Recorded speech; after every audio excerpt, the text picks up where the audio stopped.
President, Excellencies and distinguished delegates, it's my great honor and privilege to introduce the pre-recorded statement by His Excellency Mr. Mөнхжин Нүб-Ын, Vice Minister of Foreign Affairs of Mongolia. Thank you. Mr. President, it is a distinct honor for me to address this high-level meeting to commemorate the 75th anniversary of the United Nations. The World Organization, having risen from the ashes of the darkest war in the history of humankind, has grown into the most powerful platform of multilateral cooperation. Today, after 75 years of existence, the Charter of the United Nations continues to be the prevailing instrument of international law. The United Nations has helped to mitigate the most devastating conflicts, catalyze legalization, offered humanitarian help to people in need, fostered peacekeeping and peace building, set the global norms, forged consensus on global development agenda, safeguarded human rights, and provided the necessary assistance to reduce poverty, hunger, and disease. But the mere existence of the United Nations augments the sense of stability in this volatile world. Mr. President, as the Secretary General of His Excellency Antonio Guterres put it recently, the world is experiencing a deepening calamity. The COVID-19 pandemic has engulfed both advanced and developing economies, causing unprecedented economic damage and social collapse. The IMF projects its losses on the global economy would reach $12 trillion by the end of 2021.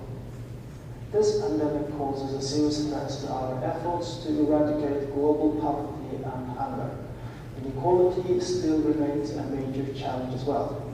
The pandemic has clearly revealed the interdependence and fragility of the human family in the face of a host of emerging challenges. Climate emergency, strategic rivalry, nuclear menace, terrorism, violent extremism, spiraling conflicts, and cybercrimes and repeat of multilateralism have further added to the multidimensional complexity of today's world.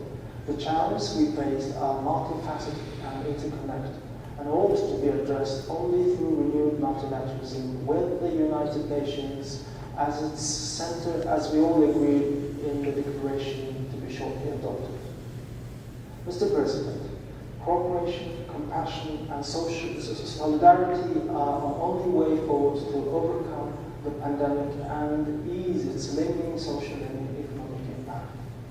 Mongolia has been taking proactive measures to prevent the spread of the pandemic and minimize its negative socio-economic impact. As a result of timely containment action, Mongolia has so far no local transmission and no pandemic-related death.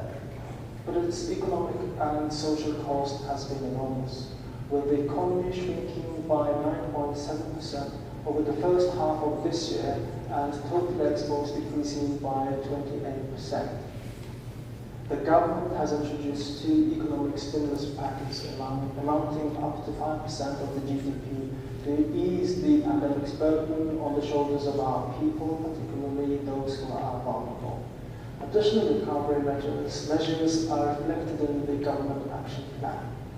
Counter-cyclical policy will be pursued to overcome the pandemic's socio-economic impact and will ensure an employment-led and people-centered recovery. A strong emphasis is put on the green development as well. The government will make sustained efforts to diversify the economy and its export with value-added production in non-mining sectors. Large-scale development projects will continue in the areas of infrastructure, including oil refinery and gas pipeline construction and water supply.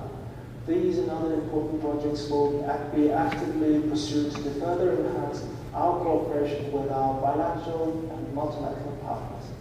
The government will continue to pursue its open, multipolar foreign policy. Mr. President, only through support, solidarity, and cooperation, we as a human family will overcome the spread of the pandemic and be able to build back a better and stronger community. Thank you. Je tiens à remercier le vice-ministre des Affaires étrangères de la Mongolie. C'est la déclaration